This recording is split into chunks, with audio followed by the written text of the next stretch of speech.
Assalamualaikum warahmatullahi wabarakatuh.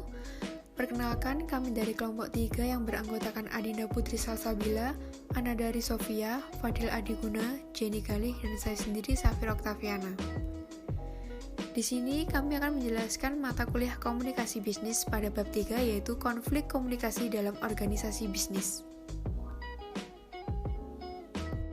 Pada kali ini, terdapat beberapa poin topik pembahasan, di mana diantaranya 1. Pengertian komunikasi, 2. Jenis-jenis konflik, 3. Sebab-sebab timbulnya konflik, 4. Tahapan konflik dalam organisasi, dan yang terakhir 5. Dampak dari konflik komunikasi. Komunikasi merupakan salah satu konsumsi penting di semua bidang tak terkecuali dalam bisnis. Dengan komunikasi akan didapatkan timbal balik yang diharapkan. Tak sedikit komunikasi juga dapat menyebabkan sebuah konflik, bahkan hampir bisa dikatakan setiap harinya. Ada saja konflik dalam bisnis, dari bisnis kecil sampai bisnis besar. Dalam dunia bisnis, ada kemungkinan terjadinya konflik terbuka.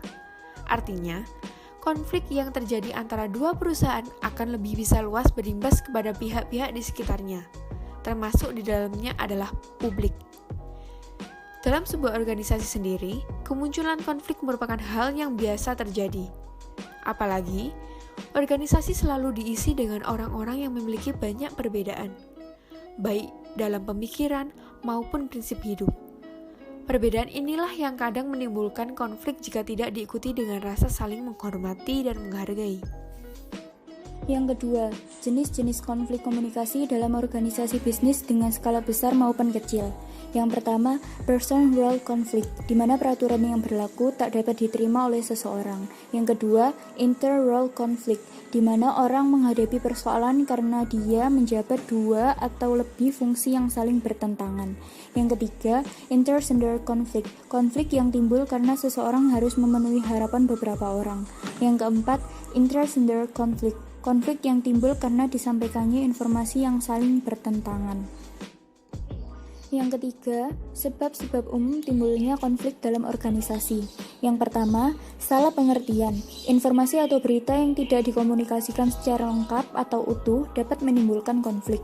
Yang kedua, perbedaan tujuan kerja karena perbedaan nilai hidup yang dianut. Yang ketiga, perebutan dan persaingan dalam hal fasilitas kerja dan suatu jabatan yang terbatas. Yang keempat, masalah wewenang dan tanggung jawab.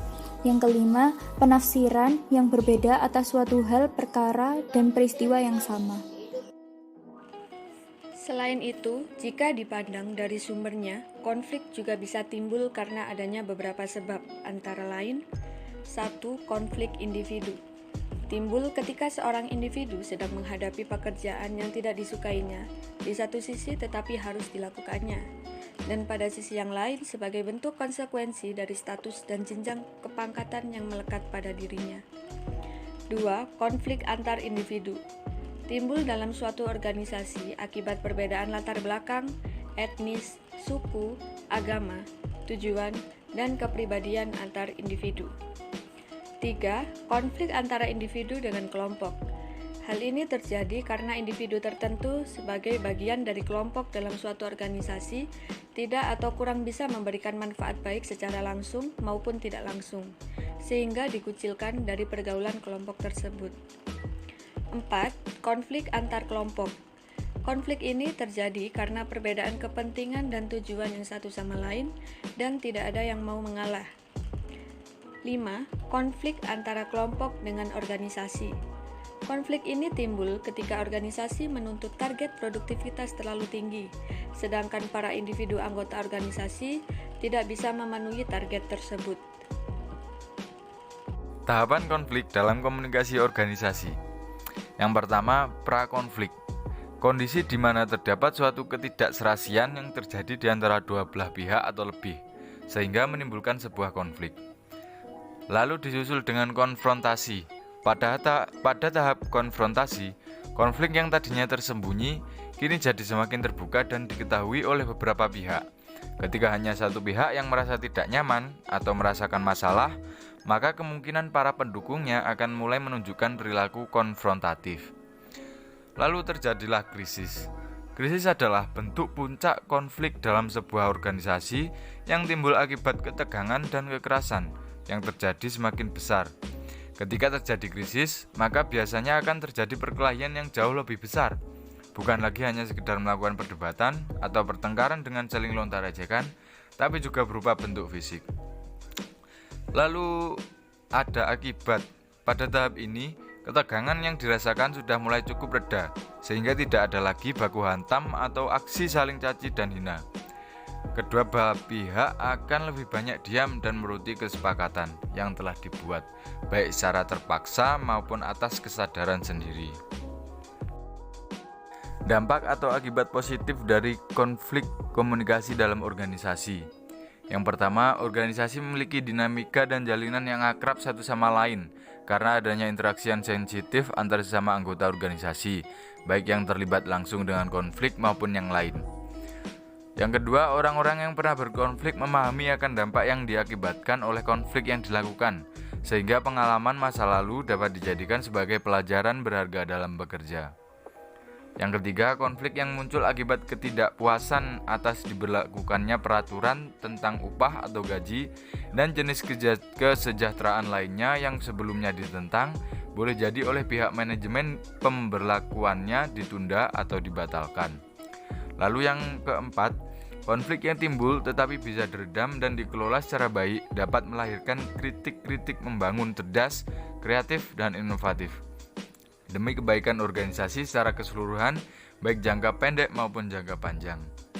Lalu yang terakhir, anggota organisasi yang tidak terlibat secara langsung dalam suatu konflik dapat mengambil hikmah dan bisa belajar bagaimana menghadapi perbedaan sifat, sikap, dan perilaku orang lain di tempat kerja. Dampak negatif dari konflik komunikasi dalam organisasi. Yang pertama, komunikasi organisasi terhambat. Kedua, kerjasama yang sudah dan terjalin antar individu dalam organisasi menjadi terhalang atau terhambat. Ketiga, aktivitas produksi dan distribusi dalam perusahaan menjadi terganggu, bahkan sangat mungkin dapat mengakibatkan turunnya omset penjualan dalam kurun waktu tertentu. Keempat, masing-masing pihak yang berkonflik sangat rentan tersulut adanya situasi atau hal lain yang memancing kedua belah pihak untuk berkonflik lagi. Terakhir, bekerja dalam situasi yang sedang ada konflik menyebabkan orang yang tidak ikut berkonflik pun ikut merasakan dampaknya. Sekian presentasi dari kelompok kami. Kurang lebihnya mohon maaf. Wassalamualaikum warahmatullahi wabarakatuh.